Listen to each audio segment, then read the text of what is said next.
Hey everyone, today just got a quick little DIY video.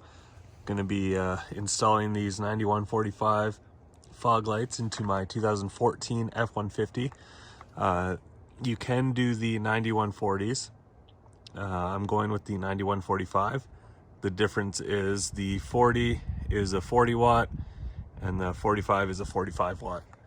So we'll just get right into the video. We'll be going under there, and you can see right here, you just unclip that and pull out the fog light. I'll show you guys that in a second here.